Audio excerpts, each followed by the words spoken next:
सहनौ भुनक्तु सह वीर्यं करवावहै तेजस्विनावधीतमस्तु मा विद्विषावहै।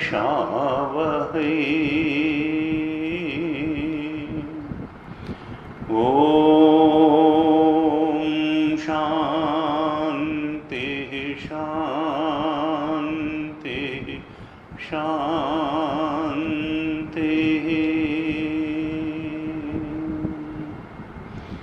सदाशिवसमारम्भां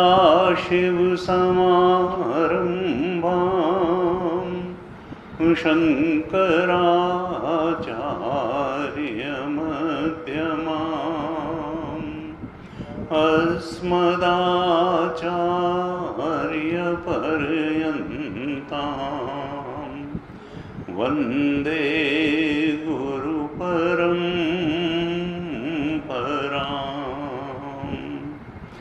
अज्ञानतिमिरान्धस्य ज्ञानाञ्जनशलाकया चक्षुरुन्मीलितं येन तस्मै श्री गुरवे नमः। तस्मै श्री गुरवे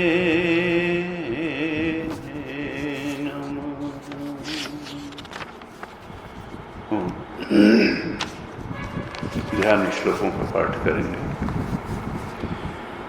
ओम पार्थाय प्रतिबोधितां भगवता नारायणेन स्वयं व्यासेन ग्रथितां पुराणमुनिना मध्ये महाभारतम् अद्वैतामृतवर्षिणीं भगवतीम् अष्टादशाध्यायिनीम् अम्ब त्वामनुसन्दधामि भगवद्गीते भवद्वेषिणीम्। नमोऽस्तु ते व्यासविशालबुद्धे पुल्लारविन्दायतपत्रनेत्र येन त्वया भारततैलपूर्ण प्रज्वालितो ज्ञानमयः प्रदीपः प्रपन्नपारिजाताय स्तोत्रवेत्रैकपाणये ज्ञानमुद्राय कृष्णाय गीतामृतदुहे नमः। सर्वोपनिषदो गावो दोग्धा गोपालनन्दनः पार्थो वत्सः सुधीर्भोक्ता दुग्धं गीतामृतं महत्। वसुदेवसुतं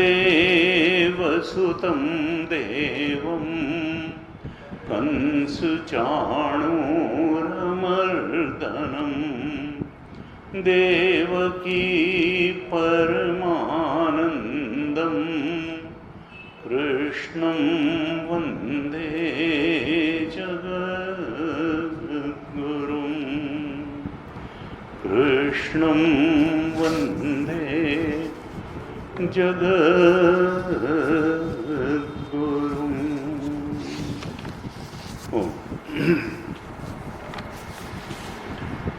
तीसरे अध्याय पर हम चर्चा कर रहे हैं, श्रीमद् भगवद गीता के तीसरे अध्याय पर। कुछ श्लोकों का पाठ कर लेते हैं, उसके बाद फिर चर्चा करते हैं।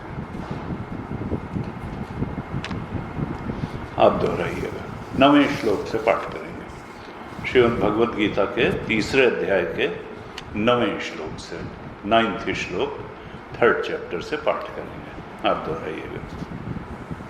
यज्ञार्थात् कर्मणोऽन्यत्र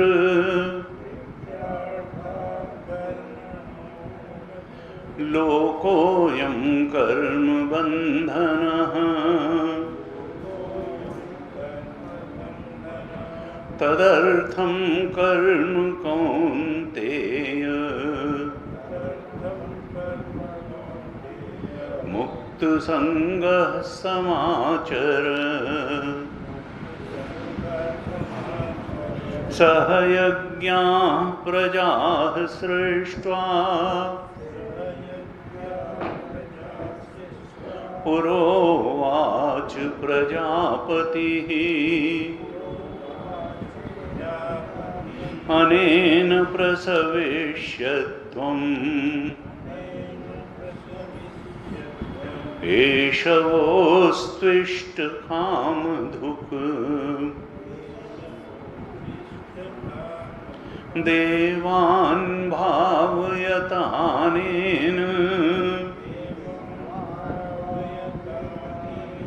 ते देवा भावयन्तु वः परस्परं भावयन्तः श्रेयः परमवाप्स्यथ। इष्टान् भोगान् हि वो देवाः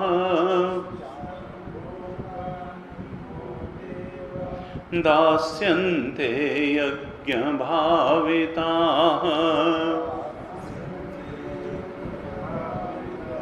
तैर्दत्तानप्रदायैभ्यः यो भुङ्क्तेस्तेन एव सः। यज्ञशिष्टाशिनः सन्तः मुच्यन्ते सर्वकिल्बिषैः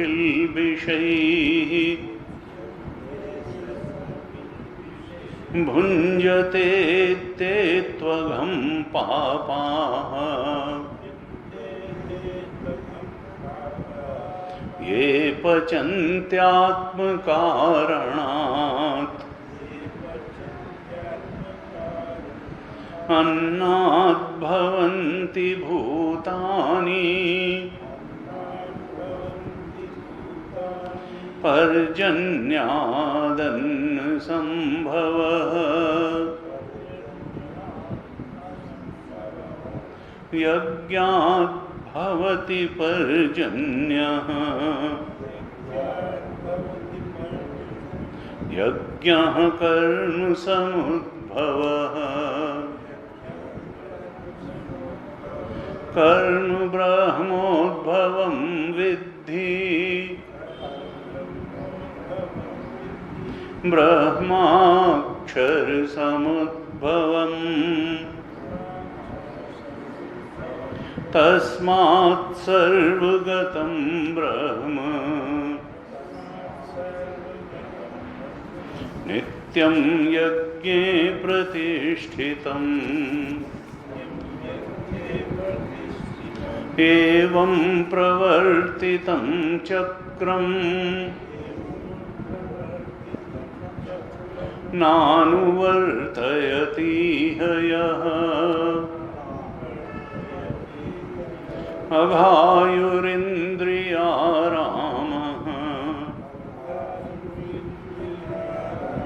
मोघ मोघम पार्थ सजीवति यस्त्वात्मरतिरेव स्यात् आत्मतृप्तश्च मानवः आत्मन्येव च सन्तुष्टः तस्य कार्यं न विद्यते नैव तस्य कृतेनार्थः नाकृते नेह कश्चन न चास्य सर्वभूतेषु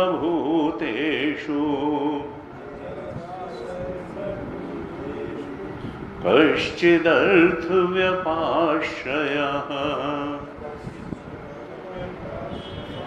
तस्मादसक्तः सततं कार्यं कर्म समाचर असक्तो ह्याचरन् कर्म परमाप्नोति पुरुषः परमाप्नोति पुरुषः।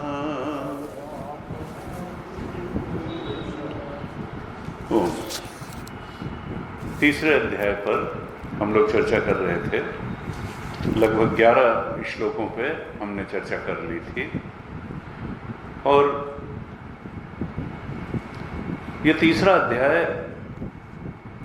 मुख्य रूप से भगवान ने इसमें कर्मयोग की बात की है, लेकिन 17 और 18 दो श्लोकों में ज्ञान योग की पराकाष्ठा भी बताई। कर्मयोग का स्वरूप क्या हो ये बताया, कर्म का स्वरूप क्या है, कर्मयोग का स्वरूप क्या है, ज्ञान की पराकाष्ठा क्या है, उसके बोध में रहनी क्या है, और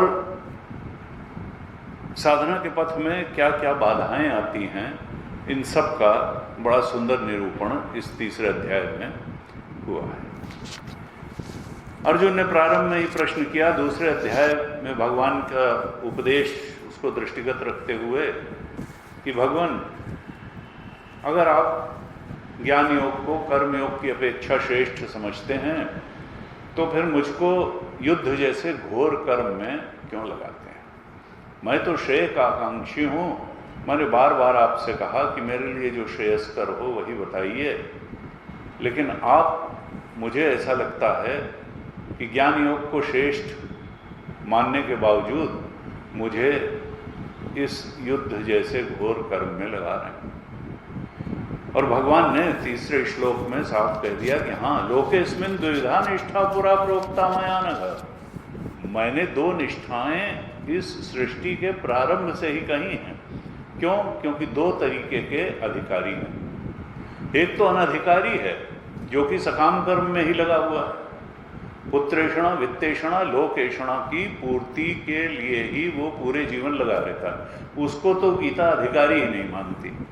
दो प्रकार के अधिकारी हैं, एक जो कर्मयोग का अधिकारी है और एक जो ज्ञान योग का अधिकारी है। जो साधन चतुष्टय संपन्न है वो तो ज्ञान योग का अधिकारी है, जिसका अंतःकरण बहुत निर्मल है, पवित्र है, आत्मोन्मुखी है, ईश्वरोन्मुखी है, तो वो तो ज्ञान योग का अधिकारी है। और एक जो कर्मयोग का अधिकारी है, यानी जिसको अब संसार बहुत सुहाता नहीं है, जिसके नज़र में संसार की कलई काफ़ी कुछ खुल चुकी है, लेकिन अभी पूरी तरह से संसार से हट भी नहीं पाया है। ये तो परीक्ष लोकान तो हुआ, ये तो उसने जाना कि संसार जितना आकर्षक लगता है और जितना तृप्ति दे पाएगा ये प्रॉमिस करता है, उतनी तृप्ति ये दे नहीं पाता। बार बार हाथ खाली खाली से ही रह जाते हैं। और जब इतने दिन तक हम वो नहीं पा सके जिसकी हमको तलाश थी, वो स्थायी आनंद नहीं मिल पाया, वो गहरी तृप्ति नहीं मिल पाई, जो लगता था कि संसार के तमाम आकर्षणों को पाके मिल जाएगी, तो इसका मतलब क्या है कि हम शायद गलत जगह खोज रहे हैं। जिसको मुंडक उपनिषद में कहा, परीक्ष लोकान कर्मचितान ब्राह्मणों निर्वेदम आयात नास्ति अकृत कृतेन। क्योंकि जब ये दिखता है कि जो काल कर्म से प्राप्त होता है वो काल में नष्ट हो जाता है, तो फिर कर्म पे आस्था थोड़ी सी कम होती है व्यक्ति की। क्योंकि कर्म से जो भी मिलेगा, और संसार में तो सब चीज़ कर्म से ही मिलती है, तब उसको लगता है कि भाई कोई शाश्वत चीज़, कोई गहरी तृप्ति पाने के लिए सद्गुरु के पास जाना चाहिए, और वो कर्म से नहीं ज्ञान से मिलेगी। तद विज्ञानार्थम, उस परम सत्य के ज्ञान के लिए वो श्रोत्री ब्रह्मनिष्ठ सद्गुरु के पास जाता है। तद विज्ञानार्थम, जब मालूम पड़ गया कि जो काल कर्म से प्राप्त होगा वो काल में नष्ट हो जाएगा, और संसार में सब कुछ कर्म से ही प्राप्त होता है, तब थोड़ा संसार में भी उसकी आस्था कम होती है और थोड़ा कर्म में भी आस्था कम होती है।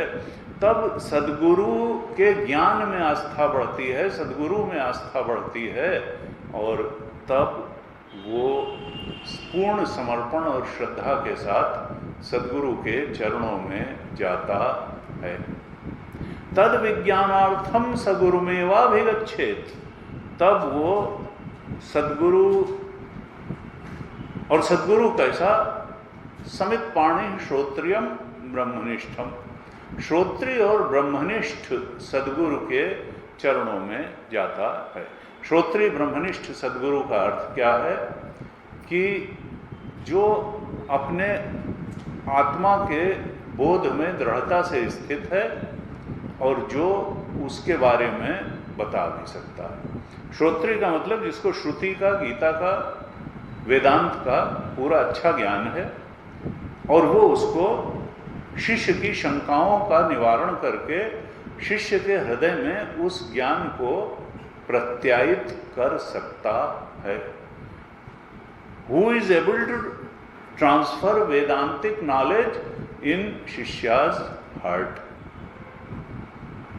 ये दो बातें हैं, एक है ज्ञान और एक है अनुभव। ये वेदांत अनुभव पर्यवसायी विद्या है। कुछ लोग कहते हैं कि बड़ी अच्छी अच्छी बातें गीता में लिखी, लेकिन ये व्यावहारिक नहीं है।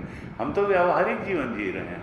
नहीं, आप बिल्कुल व्यावहारिक जीवन नहीं जी रहे हैं, आप काल्पनिक जीवन जी रहे हैं।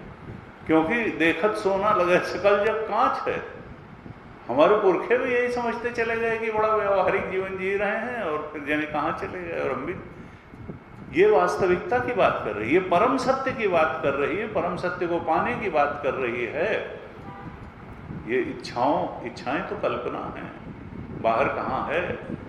विश्वम दर्पण दृश्यमान नगरी तुल्यम निजांतर्गतम, झूठौ सत्य जाहि बिनु जाने जिव भुजंग बिनु रजि पहचाने, यही जाने जग जाए हेराई, जागे जथा सपन ब्रह्म जाई। हमको तो लगता है कि बड़ा सच्चा सच्चा है।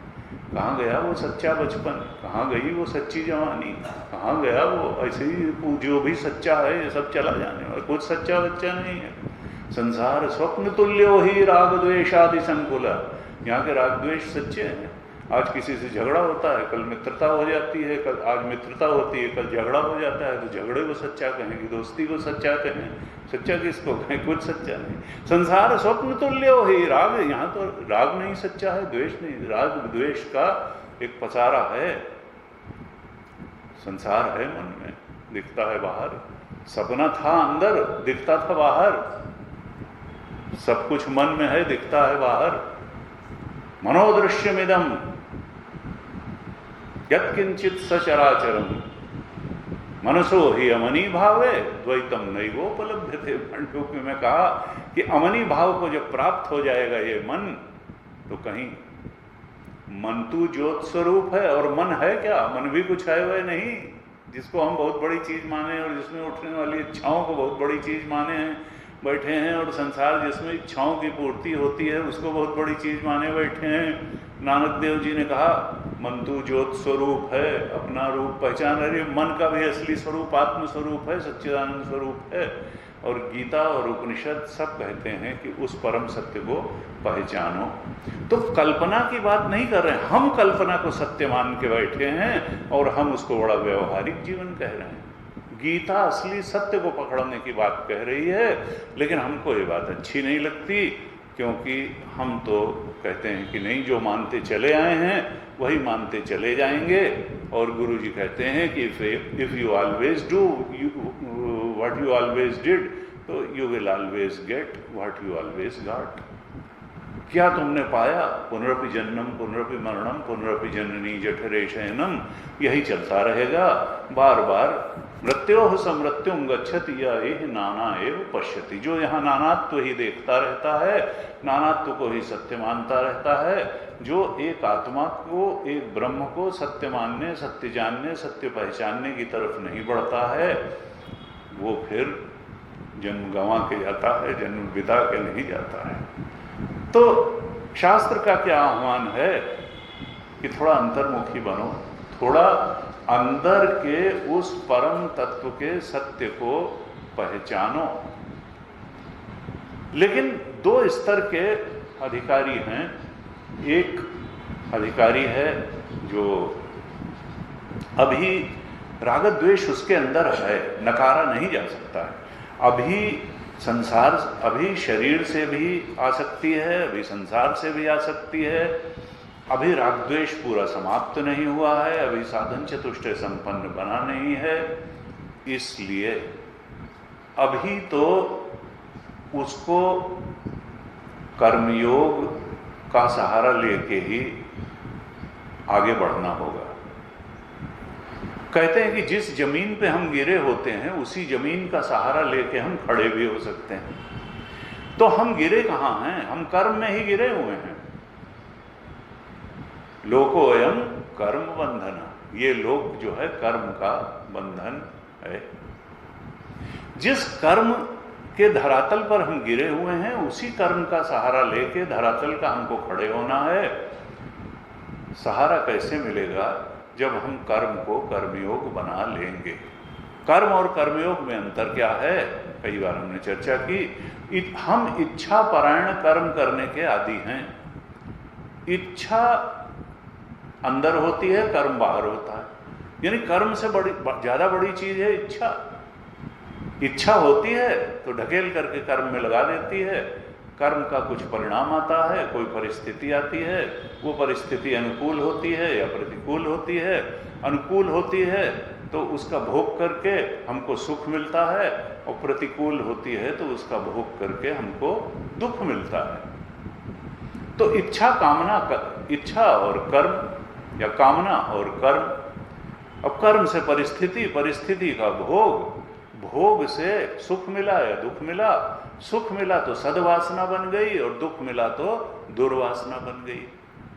अब अगली बार जब फिर वैसी परिस्थिति आएगी जिससे दुख मिला था तो हम उससे भागेंगे। हमारी कामना किस ओर होगी कि ज्यादा से ज्यादा सुख मिलता चला जाए, ऐसी परिस्थिति जीवन में आती चली जाए जिससे सुख ही सुख मिलता चला जाए, और ऐसी परिस्थिति आने ही ना पाए जिससे कि कुछ दुखद अनुभूति हो, जिससे दुख मिले। हम लाख कोशिश करते हैं पूरे जीवन, सवेरे से शाम, हफ्ते हफ्ते, महीने, साल, पूरे जीवन यही प्रयास करते रहते हैं कि परिस्थिति का ऐसा निर्माण होता चला जाए जो हमेशा सुख देने वाली परिस्थिति हो। लेकिन ऐसा हो नहीं पाता। हमारे सारे प्रयास के बावजूद जने कहाँ से ऐसी परिस्थिति आ जाती है जो दुख दे देती है और दुख देने में सक्षम हो जाती है। ऐसा क्यों है? तो यानी शास्त्र क्या कहता है, संतों ने क्या कहा कि तुम लाख कोशिश करो कि परिस्थिति एक जैसी बनी रहे, यानी सुख देने वाली ही बनी रहे। ऐसा होने वाला नहीं है। परिस्थिति के धरातल पर समता एक अशक्य अनुष्ठान है, वो कभी हो नहीं सकता। परिस्थिति ऊपर नीचे होगी। राम और कृष्ण के जीवन में एक जैसी परिस्थिति नहीं हुई तो हमारे जीवन में क्या होगी? असल में परिस्थिति उतना बड़ा सत्य नहीं है। परिस्थिति से ज्यादा बड़ा सत्य है मन ही स्थिति, मन ही स्थिति। और मन स्थिति के स्तर पर समता बनाए रखी जा सकती है। परिस्थिति चाहे जैसी हो, हम अपने मन स्थिति को ठीक बनाए रख सकते हैं, मन स्थिति में साम्य बनाए रख सकते हैं, अगर हम सत्य को पकड़े रहें, परमात्मा को पकड़े रहें, सत्संग को पकड़े रहें, सदशास्त्र को पकड़े रहें, सदगुरु को पकड़े रहें, तो मन के स्तर पर समता बनाए। राम जी को शाम को कहा गया कि कल आप जो है वो राजकुमार, क्राउन प्रिंस बनाए जाएंगे, तो बहुत हर्षित नहीं हुए। और अगले दिन सुबह तापस वेश विशेष उदासी, 14 बरस राम वनवासी, तब भी उनको क्यों? क्योंकि अंदर से समता। प्रसन्नताम या नगता विषेकता तथा नमले वनवास दुखता मुखाम्बुज श्री रघुनंदनस्य में सदा अस्तु सा। तो वो समता, गीता भी वही बात कह रही है, समत्वम योग उच्यते, सिद्ध सिद्ध्यो समो भूत्वा समत्वम योग उच्यते। कर्मयोग के दूसरे अध्याय में ही, दूसरे अध्याय के 47 और 48 श्लोक में भगवान ने कर्मयोग का सूत्र रूप में संदेश दे दिया था कि अर्जुन, कर्मणि एव अधिकारहते मां फलेषु कदाचन, मां कर्म फल हेतु भू माते संगोस्तु अकर्मणि। तुम्हारा कर्म में ही अधिकार है, फल में नहीं। तुम क्यों चिंता करते हो कि वो जीतेंगे कि हम जीतेंगे कि उधर कौन खड़ा है? तुम धर्म युद्ध लड़ने आए हो, तुम अपना कर्तव्य करो और बिना फल की चिंता किए अपना कर्म करो, और सबसे अच्छे ढंग से करो। माते संगोस्तु अकर्मणि, अकर्म में तुम्हारी गति नहीं होनी चाहिए कि जो हमें फल की चिंता ही नहीं तो काम क्यों करें। नहीं नहीं, फल तो आएगा ही, बस फल की चिंता मत करो, फल आएगा। कर्म का विधान है कि जब कर्म किया जाता है तो उसका फल अवश्य आता है। और जब हम ईश्वराश्रित होकर के कर्म करते हैं तो इच्छाश्रित होकर के कर्म करने के मुकाबले ज़्यादा फल आता है, ज़्यादा अच्छा फल आता है, और हम उसका प्रसाद बुद्धि से उपयोग करें। हर्ष और द्वेष के, हर्ष और शोक के ऊपर जा कर के फल जो भी आता है उसका भोग करें। कितना भोग करें? जितने से जीवन ठीक से चलता रहे। बहुत अधिक भोग भी ठीक नहीं है, नहीं तो रोग का कारण बनेगा, और बहुत कम भोग भी ठीक नहीं है, नहीं तो एनर्जी मिलेगी ही नहीं काम करने के लिए पूरी। इसलिए सम्मित भोजन, शंकराचार्य जी ने भाष्य में लिखा, ना आवश्यकता से कम, ना आवश्यकता से ज्यादा। भागवत जी में भी कहा कि भोग कितना? जितने से जीवन ठीक से चलता रहे। क्योंकि जीवन का निवेश भोग में नहीं करना है। जीवन भोग के लिए नहीं मिला है। जीवन किस लिए मिला है? जीवन आत्मबोध के लिए मिला है। जीवन राम जी जो हमारे चेतन बन के बैठे हैं उनको खोजने के लिए मिला है। जीवन कर्मयोग के लिए मिला है, जीवन ज्ञान योग के लिए मिला है।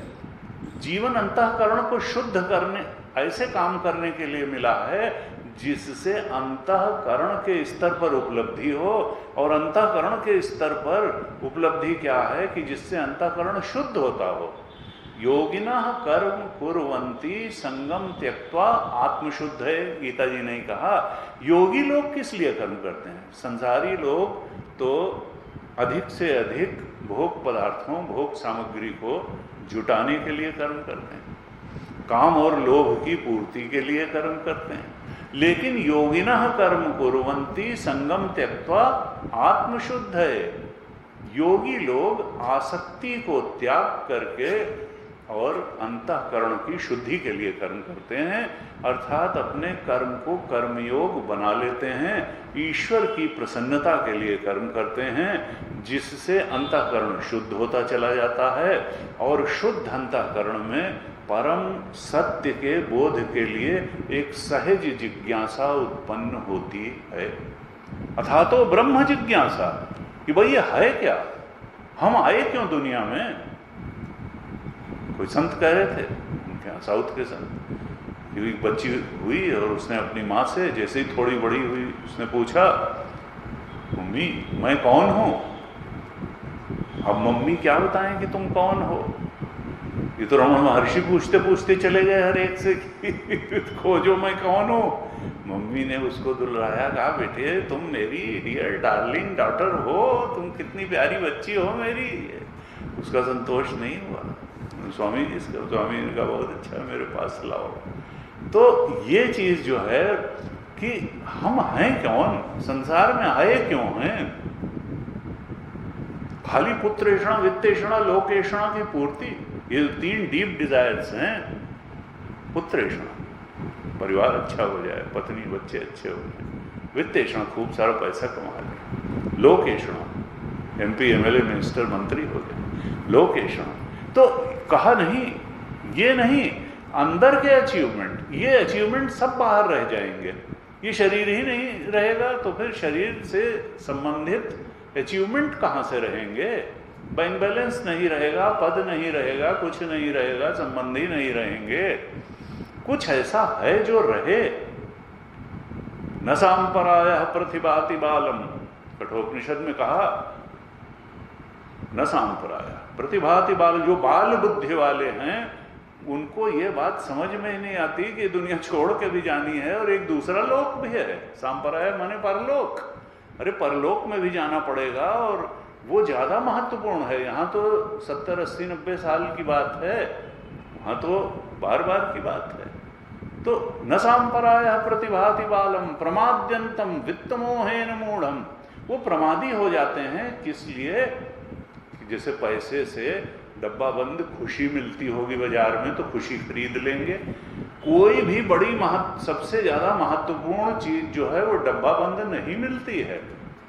प्रेम डब्बा बंद नहीं मिलता, आदर डब्बा बंद नहीं मिलता, सम्मान डब्बा बंद नहीं मिलता है। अच्छे माता पिता जो है वो पैसे से नहीं खरीदे जाते, अच्छे भाई बहन नहीं खरीदे जाते। हमने एक दिन चर्चा की, किताब पैसे से खरीदी जाती है, रीडिंग हैबिट नहीं खरीदी जा सकती है, समझ अच्छी नहीं खरीदी जा सकती है, मेहनत करने की क्षमता नहीं खरीदी जा सकती है। कहाँ से? जो भी अच्छी चीज है वो कैसे मिलती है? कहा वो पवित्र कर्मों से मिलती है, अच्छे और ऊंचे कर्म से मिलती है। हम आज मनुष्य शरीर में आए हैं, ये भी पूर्व जन्म के पुण्य कर्मों का ही परिणाम है। और इस जन्म में अगर हम अच्छे ऊंचे पुण्य कर्म करेंगे तो परलोक सुधारेंगे। गीता जी कहती हैं कि तुम अपने कर्म को कर्मयोग बनाओ। हमने जहां से आज पाठ किया 9वें श्लोक से, 9वें श्लोक में भगवान कहते हैं, अर्जुन यज्ञार्थात् कर्मणोऽन्यत्र लोको यम कर्म बंधना। यज्ञ कर्म करो, तीसरे अध्याय का 9वां श्लोक। यज्ञ कर्म करो और यज्ञ कर्म के अलावा जो भी कर्म करते हो वो बंधन का कारण बनेगा। यज्ञ कर्म क्या है? तो गीता में यज्ञ कर्म बड़ा एक विस्तृत शब्द है। यज्ञ का अर्थ है, यज्ञों वही विष्णु, शंकराचार्य ने लिखा, पहले भी चर्चा की है कि जो ईश्वरार्थ कर्म किया जाता है वो यज्ञ कर्म है। यानी इच्छार्थ नहीं, कामना पूर्ति के लिए कर्म नहीं, कामनाश्रित कर्म नहीं, ईश्वराश्रित कर्म। हम जरा देखें अपने हृदय में कि जो कर्म हम करने जा रहे हैं उससे भगवान हमारा प्रसन्न होगा कि नहीं होगा। अगर भगवान प्रसन्न होता है तो वो यज्ञार्थ है। भगवान की, ईश्वर की प्रसन्नता के लिए किया, और उसमें हम भी प्रसन्न होंगे क्योंकि निर्मल हृदय जो होगा वो भगवान को प्रसन्न करके ही प्रसन्न होगा। क्योंकि वो कर्म नहीं रह जाएगा, वो कर्म भगवत भजन बन जाएगा। वो कर्म भगवान की पूजा बन जाएगा। वो जो ट्रक के पीछे लिखा जाता है कर्म ही पूजा है, वो इस तरह से कर्म पूजा बनेगा जब हम ईश्वर की प्रसन्नता के लिए करेंगे।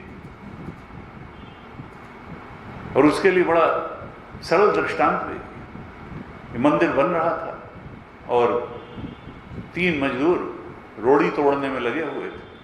एक से पूछा गया कि भाई, उनका क्या करें, माँ बाप ने पढ़ाया नहीं, कुछ किया नहीं, रोड़ी तोड़ने के अलावा कुछ जान ही रहे हैं, धूप में एक ईंटे पे बैठ के और रोड़ी तोड़ रहे हैं, और क्या करें, इसके अलावा कुछ मालूम नहीं। दूसरे ने कहा कि भाई परिवार है हमारा, परिवार पालना है, और हम अपना जो है परिवार पालने के लिए अर्थ चाहिए, रोड़ी तोड़ रहे हैं तो पैसे मिलेंगे, उससे हम अपना परिवार की देखभाल करेंगे।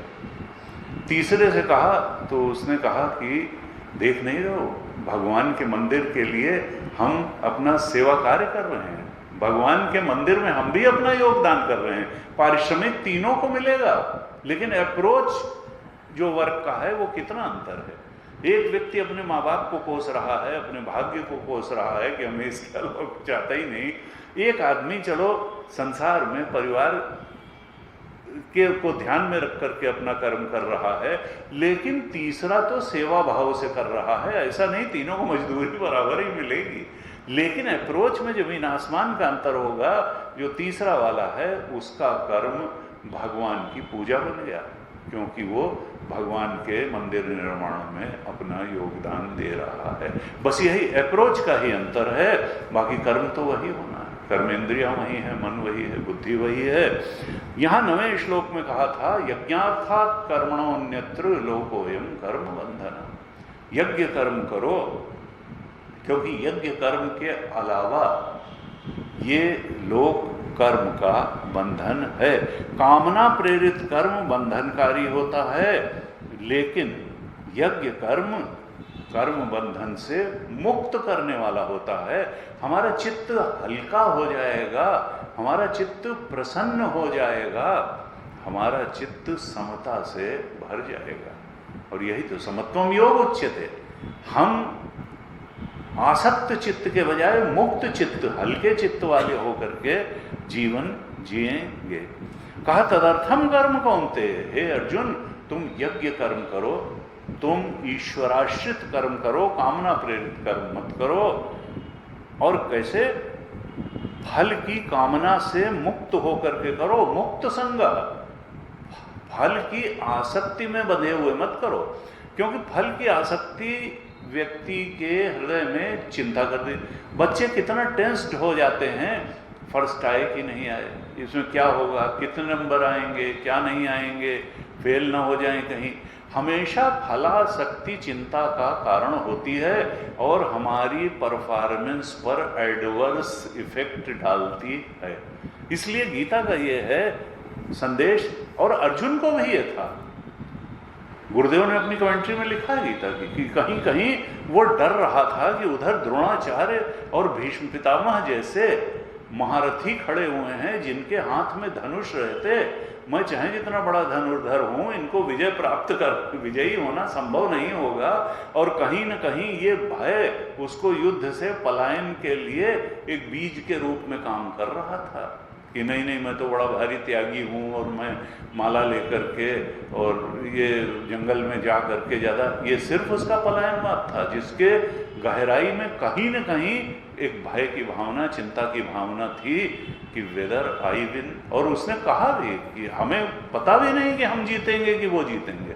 दूसरे अध्याय के शुरू में ही कहा, भगवान ने कहा इससे मतलब क्या है कि तुम धर्म युद्ध करो, तुम धर्म युद्ध इससे क्या, जित्वा वा भोग से महीम, अगर जीतोगे तो धरती के भोगों को भोगोगे, और नहीं तो स्वर्ग द्वारम अपावृतम, स्वर्ग का खुला हुआ द्वार है। छत्री के लिए घाट पे लेटे लेटे रोगी होके मरना ये कोई बहुत अच्छा मरना नहीं कहा गया है।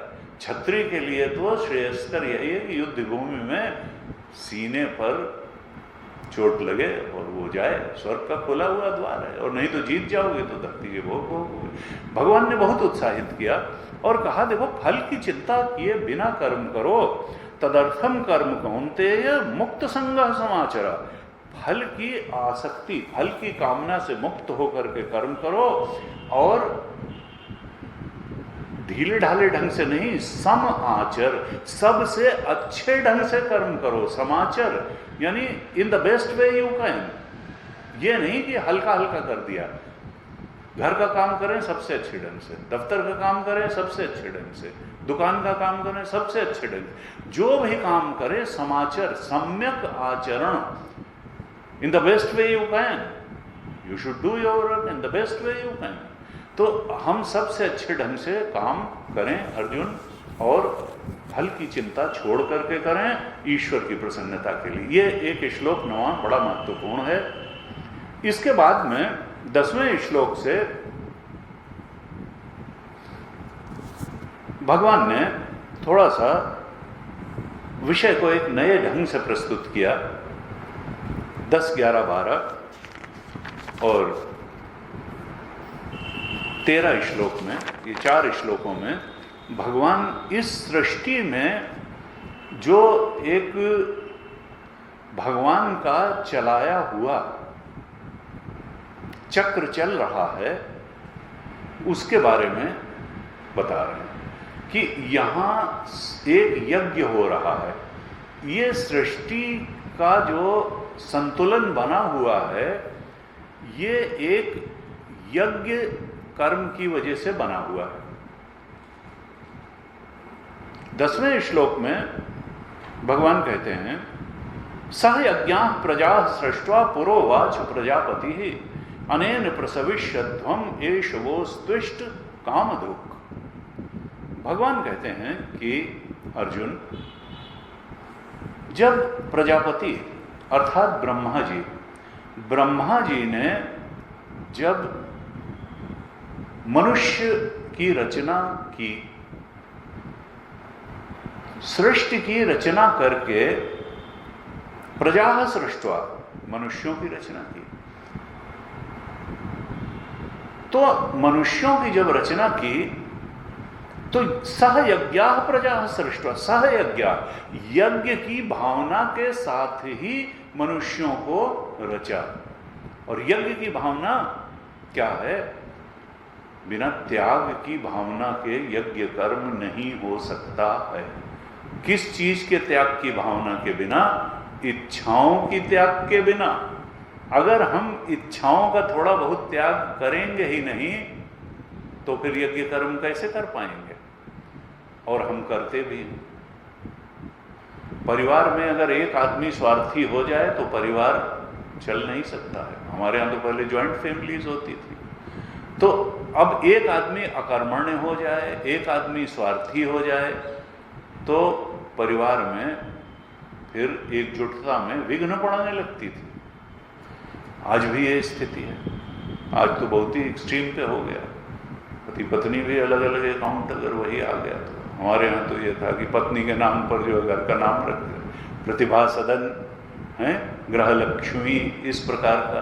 और आज ये तुम्हारी लक्ष्मी अलग, हमारी लक्ष्मी अलग, ये सब चक्कर मत पालो भाई ज़्यादा, लक्ष्मी का। तो खैर बड़ा अच्छा।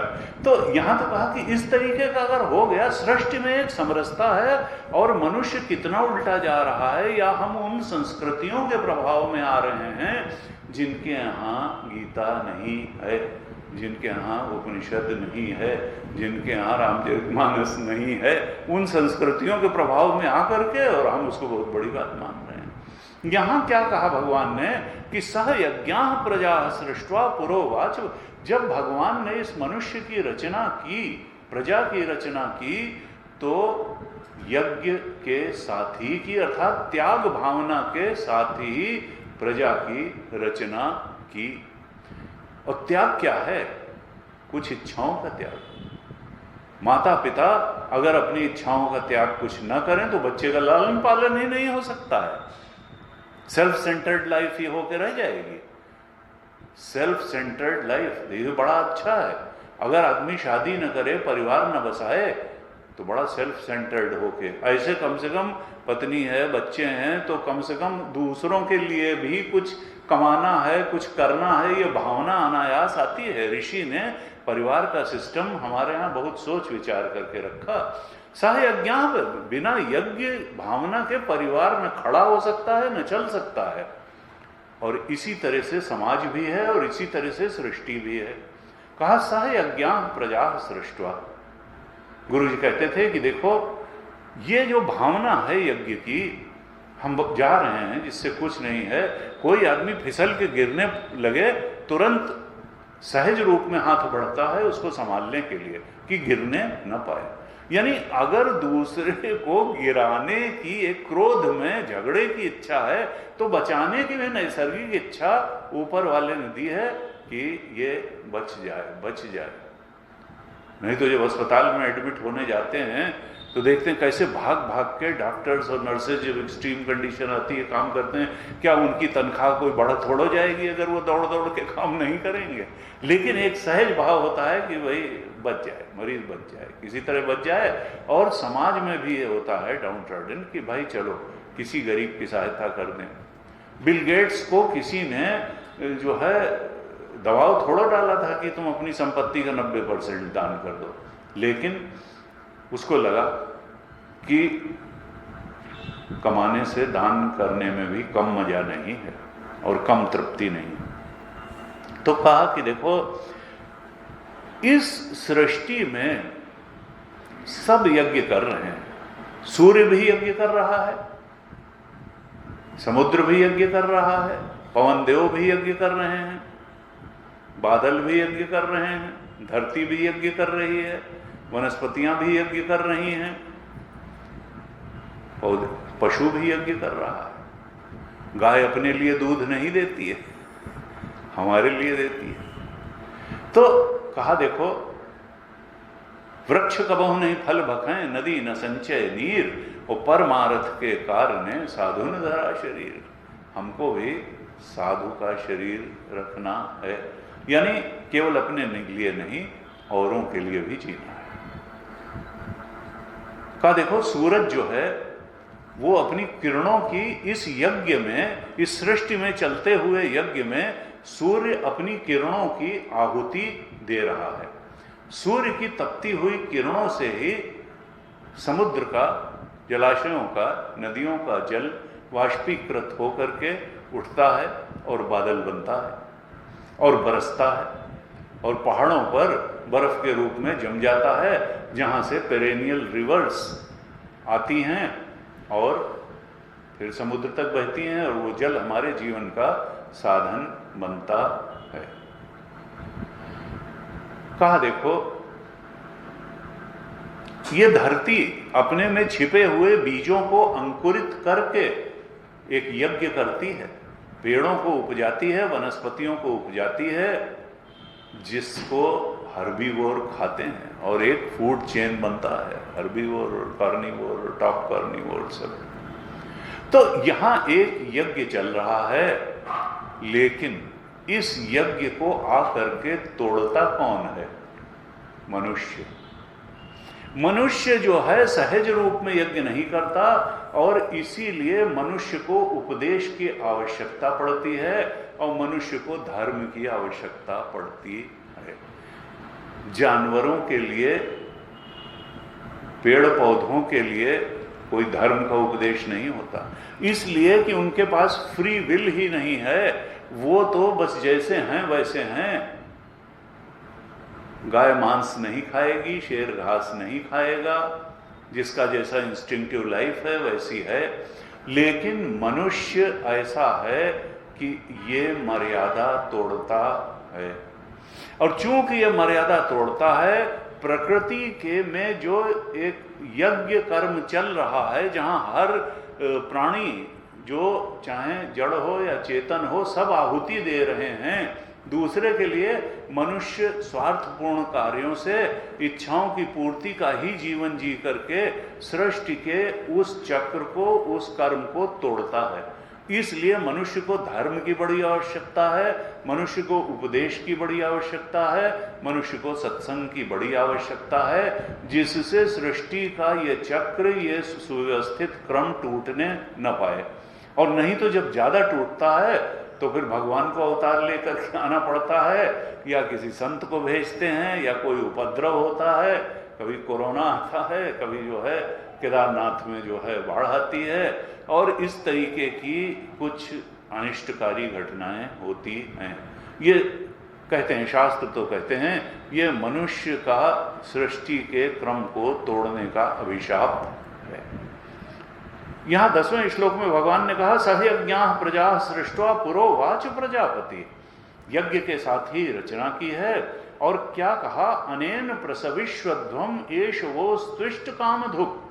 फिर ब्रह्मा जी ने कहा, प्रजापति ने, यज्ञ के साथ यानी यज्ञ भावना यानी ईश्वरार्पित कर्म करने की भावना, केवल इच्छाश्रित कर्म करने तक सीमित रहो, ये नहीं, ब्रह्मा जी ने इस भावना के साथ नहीं मनुष्य की रचना की।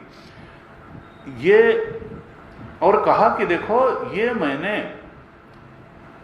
यज्ञ कर्म करने की जो सहज वृत्ति तुम्हारे अंदर डाली है, इस वृत्ति से, इस यज्ञ कर्म से तुम लोग वृद्धि को प्राप्त करो, उन्नति को प्राप्त करो।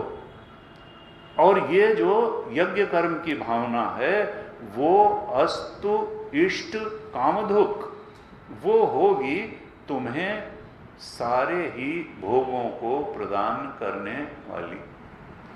यानी भगवान ने क्या आश्वासन दिया कि ये मत समझना कि तुम्हारे पास कोई कमी रह जाएगी, अगर तुम यज्ञ कर्म करोगे तो तुम कहीं से लूजर नहीं होगे, बल्कि ज्यादा तृप्ति का और ज्यादा समृद्धि का और ज्यादा तुम अंदर से शुद्धता, पवित्रता, निर्मलता और तृप्ति का जीवन जियोगे।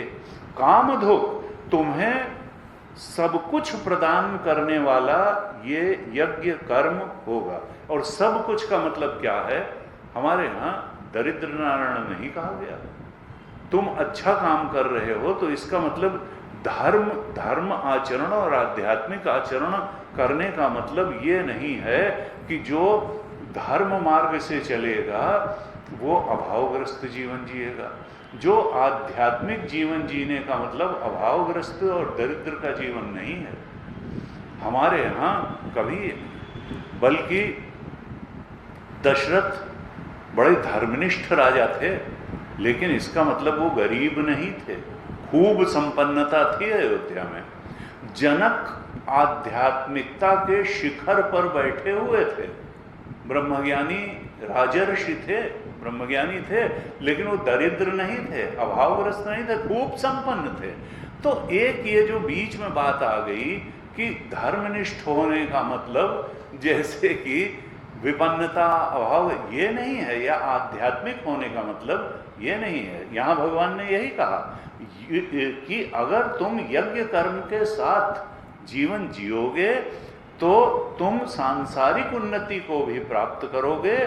इष्ट कामधुक, सारी तुम्हारी जो भी बातें होनी चाहिए जीवन में, यानी सांसारिक समृद्धि भी होगी और आध्यात्मिक उन्नति भी प्राप्त होगी। इसको हमारे यहाँ शास्त्र में दो शब्द कहे गए, अभ्युदय और निःश्रेयस।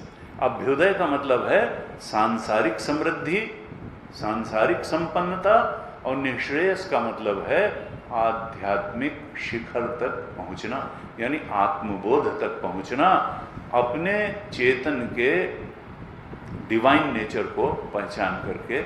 कहा दोनों ही चीजें प्राप्त हो जाएंगी, तुम विकास के चरम शिखर पर पहुंच जाओगे। लेकिन ये कब होगा, जब तुम यज्ञ भावना के साथ जीवन जियोगे, अर्थात लेने की भावना नहीं, देने की भावना के साथ जीवन जियोगे। क्योंकि हम देने में कंजूस हैं और लेने में हमको बहुत अच्छा है। संत ने कहा भाई आदमी सोचता है, और साधुओं में भी कोई कुछ दे भलो कर माने, कोई कुछ दे जाए और कह जाए आप बड़े अच्छे आदमी हैं। अरे भाई तो ऐसे कैसे कह जाएगा। तो गुरु जी कहते थे कि देखो तुमको जो भी चाहिए वो कोई दूसरा ही देगा, तुम अपने आप अपने को वो दे नहीं सकते।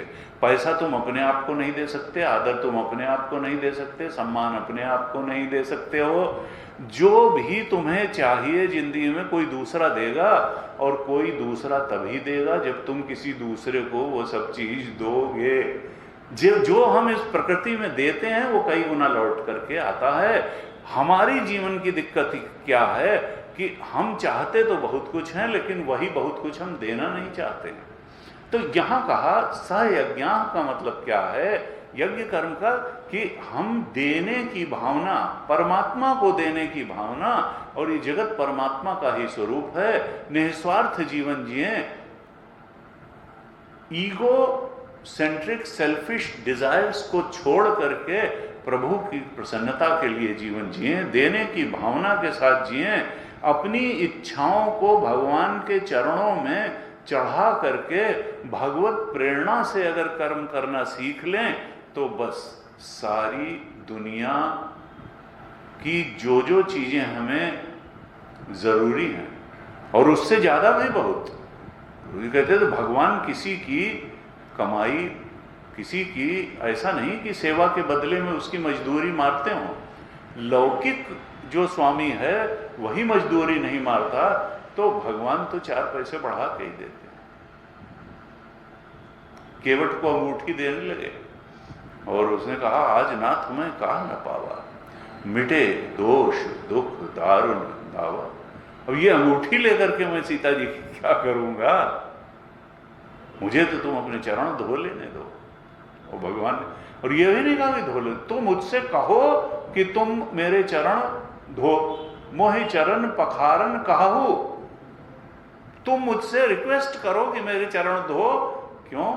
क्योंकि भाई बड़ा गड़बड़ हो गया था, ये तुम्हारे पैर लगते ही जो है एक शिला जो है स्त्री बन गई थी, और अगर नाव जो है बन गई स्त्री तो जीना मुश्किल हो जाएगा, घर में भी झगड़ा होगा, और जो है जो इसी के सहारे तो चल रहा है सारी जिंदगी, इसलिए भाई तुम्हारे चरणों की धूल जो है ये बड़ी खतरनाक है, हम तो पैर धोए बिना चढ़ेंगे नहीं। देखिए उसका समर्पण। फिर कहा, आज नाथ मैं कहा न पावा, मिटे दोष दुख दारुद दावा।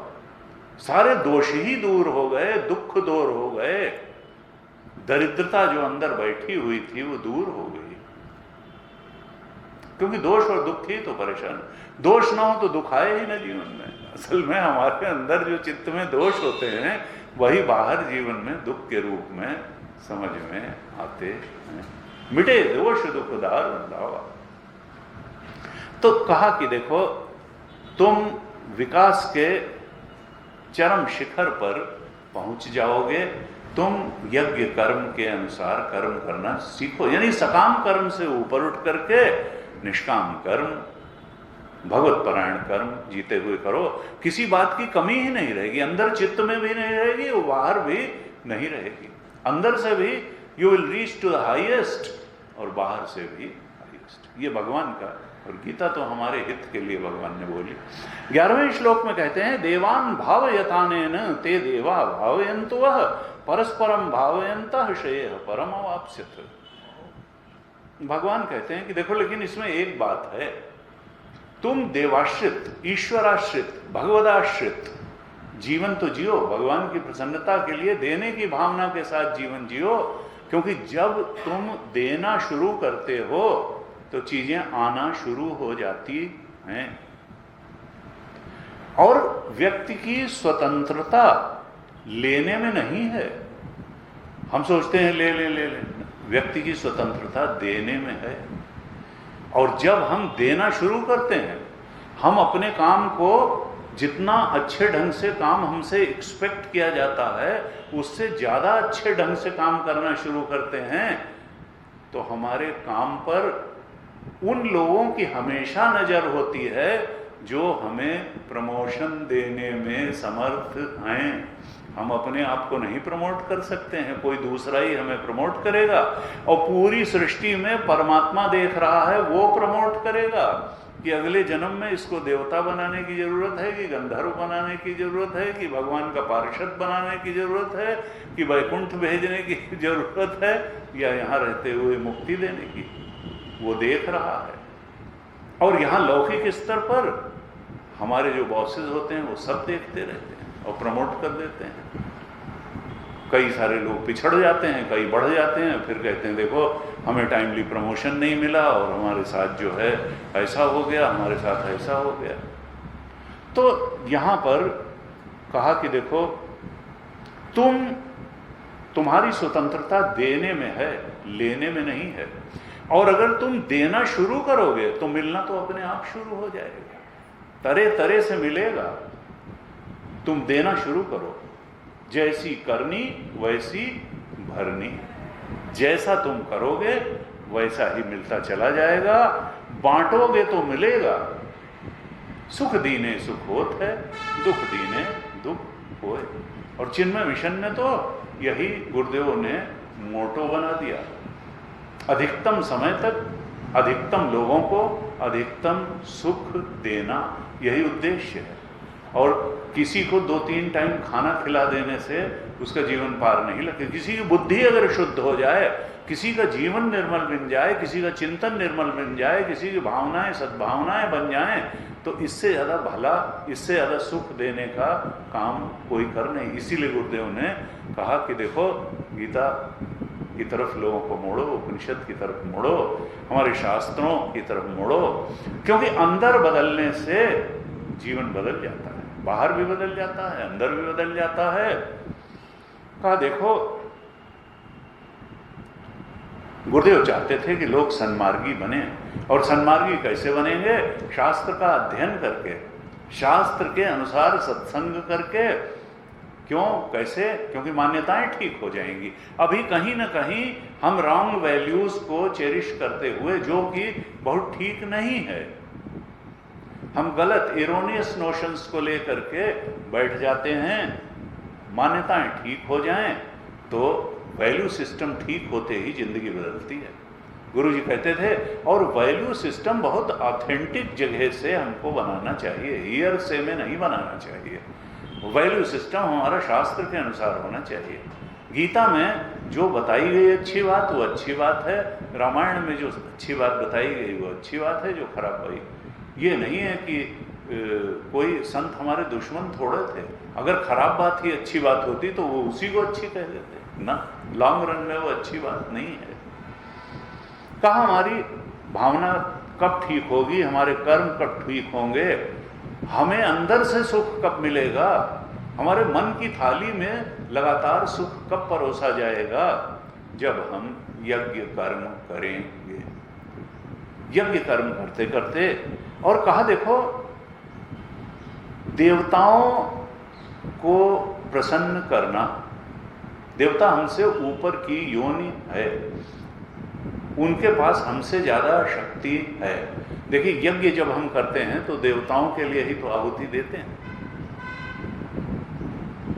इदम नमः, इंद्र के लिए आहुति दी, कहा इदम नमः। ये विभिन्न देवताओं के लिए, अग्निदेव के लिए आहुति दी और कहा इदम नमः, ये मेरे लिए नहीं है, यानी उनके लिए, यानी देने की भावना है।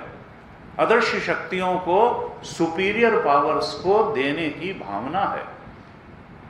यहां 11वें श्लोक में कहा कि तुम अपने कर्मों से, अपनी भावना से, अपने यज्ञ कर्म से देवताओं का वंदन करो, पूजन करो, उनको प्रसन्न करो। देवान भावयता यता अनेन, अनेक अनेक देवताओं का वंदन पूजन करो निस्वार्थ कर्म करके। और ते देवा भावयंत, तब क्या करेंगे?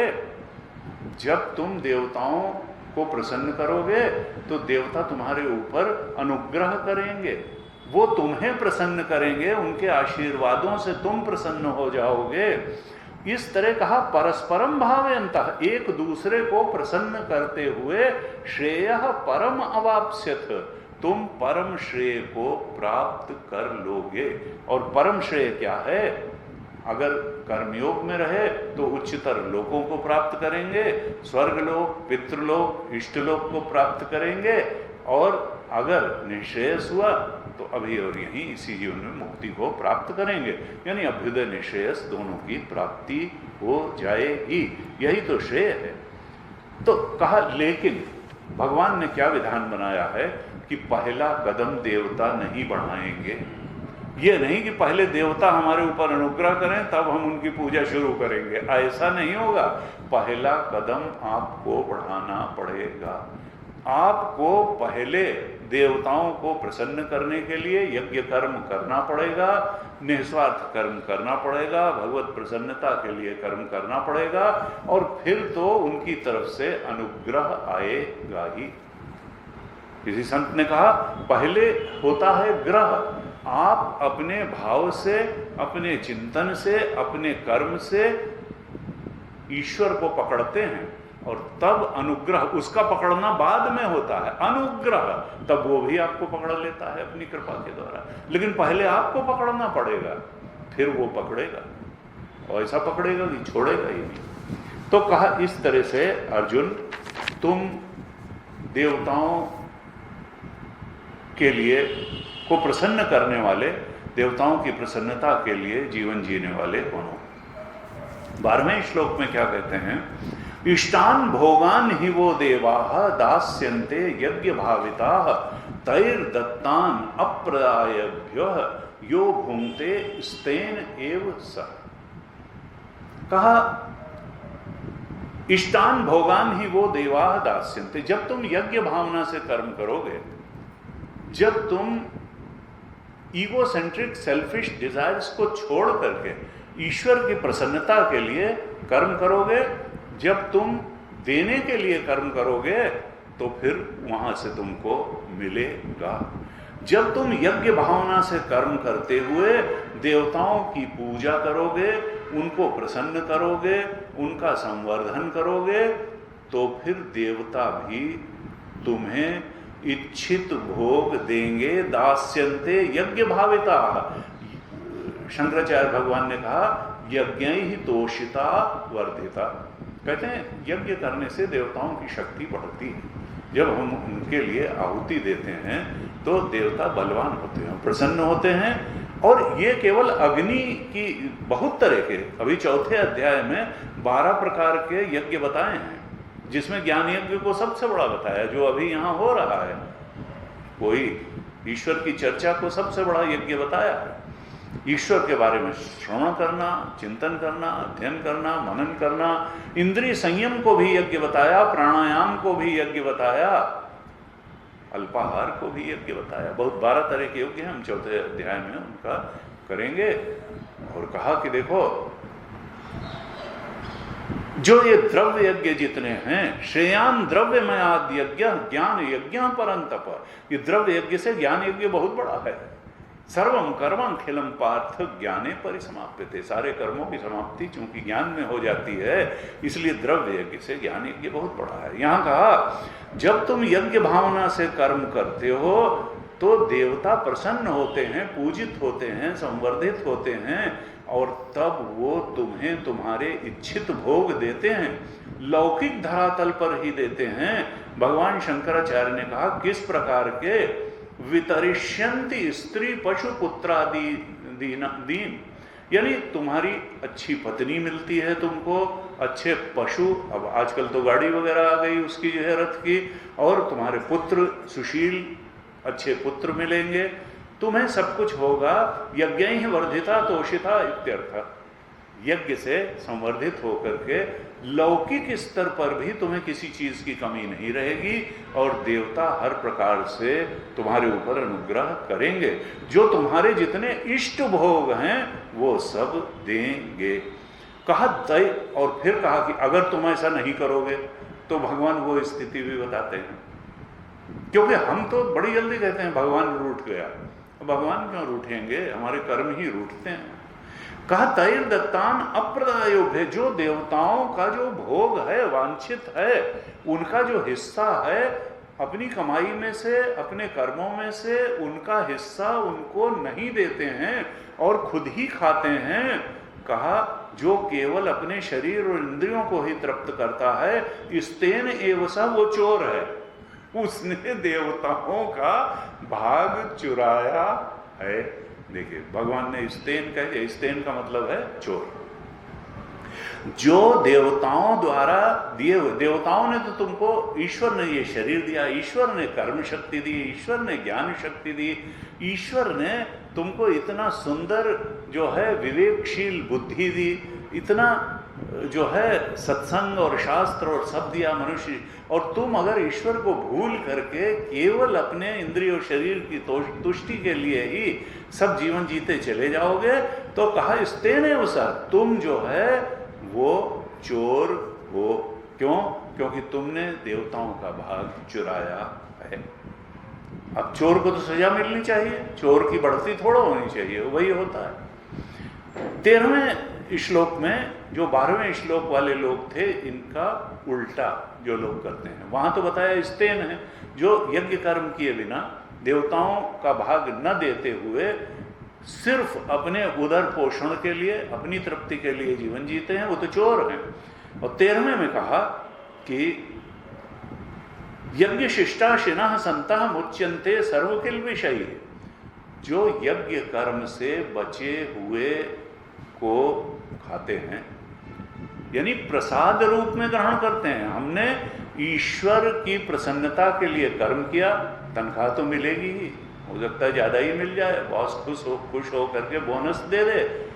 तो कहा यज्ञ शिष्टा, यज्ञ से बचे हुए भोग को करने वाले, कहा मुच्यन्ते सर्व, वो सारे पाप उसके नष्ट हो जाते हैं।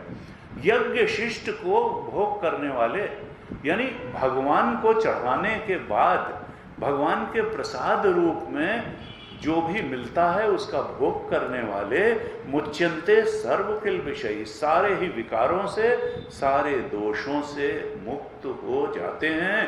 उनका भोक्ता भाव घट जाता है, उनकी इच्छाओं में कमी हो जाती है, उनकी भगवत परायणता, उनका भगवत समर्पण बहुत सहज रूप में बढ़ता चला जाता है। उनका अंतःकरण शुद्ध होकर के भगवत परायण और आत्मपरायण होता चला जाता है। ऐसे उनका शुभ जीवन चलता है, हल्कापन आता है, समृद्धि आती है, संबंध सुधर जाते हैं, सब अच्छा अच्छा। लेकिन फिर सावधान करते हैं भगवान दूसरी 13वें श्लोक की दूसरी पंक्ति में कि भुंजते ते तु अघम पापा ये पचन्त्य आत्मकारणात्, लेकिन जो केवल अपने लिए ही अन्न पकाते हैं, हमारे यहाँ ये कहते हैं ये कौए का, ये कुत्ते का, ये ब्राह्मण का, ऐसे पहले निकाला जाता था परंपरा में। तो कहा लेकिन जो अपने लिए ही खाली पकाते हैं, यानी किसी दूसरे की सहायता, देने की भावना नहीं रखते, केवल लेने की भावना रखते हैं, वे क्या हैं? वे पापी हैं। अघम पापा, जो केवल अपने लिए ही अन्न पकाते हैं, वे खुद पापी हैं। और देवते पचन्ति आत्मकारणात्, जो केवल अपने लिए पकाते हैं, यानी अपने ही वृद्धि के लिए ही पूरा जीवन जीते हैं, वे पापी हैं। और कहा भुंजते ते तु अघम, वो पाप खाते हैं, वो भोजन नहीं खाते हैं, वो पाप खाते हैं। देखिए कितना कस के भगवान डांट लगा रहे हैं एक तरह से, कि जो केवल self centred life, ego centric selfish desire के ही फुलफिलमेंट के लिए जीवन जीता है, जो भगवत प्रसन्नता के लिए भगवत परायण होकर के जीवन नहीं जीता, इन लार्जर इंटरेस्ट नहीं जीवन जीता है, वो पापी है और पाप खाता है। इस प्रकार से भगवान ने जो यज्ञ कर्म करने वाले हैं उनके लिए भी चित्रण किया, निरूपण किया कि उससे कितना लाभ है, और जो सेल्फ सेंटर्ड ही जीते हैं, जो यज्ञ कर्म नहीं करते, केवल सकाम कर्मों को ही करते हैं, वो किस प्रकार से दुख उठाते हैं, किस प्रकार से वो पाप खाते हैं, वो चोर हैं। और जब ऐसे होंगे तो फिर जीवन में दुख आएगा, विपरीत परिस्थिति आएगी, उसमें भगवान का क्या दोष देना। और जो नहीं होंगे, कहा वो अभ्युदय भी प्राप्त होगा, निश्रेयस भी प्राप्त होगा, वो तो सबसे ऊपर तक जाएंगे, उनकी सारी कामनाएं पूरी होंगी, वो सबसे बड़ी वृद्धि को प्राप्त करेंगे। श्रेयः परम अवाप्स्यथ, वो तो परम श्रेय को प्राप्त कर जाएंगे जो यज्ञ कर्म करेंगे। इस प्रकार कर्मयोग का उपदेश भगवान ने किया। अब आगे भगवान थोड़ा सा इस सृष्टि में जो चक्र चल रहा है भगवान द्वारा, उसको और खोल के बताते हैं 14, 15 श्लोक, 16 श्लोकों में, और फिर 17, 18 श्लोक में फिर ज्ञान योग की भी चर्चा भगवान ने थोड़ी करी है। हम इसको अगली कक्षा में देखेंगे। आज ओम पूर्णमदः पूर्णमिदं पूर्णात् पूर्णमुदच्यते पूर्णस्य पूर्णमादाय पूर्णमेवावशिष्यते। ॐ शांति शांति शांति। हरि ओम। श्री गुरुभ्यो नमः। हरि ओम।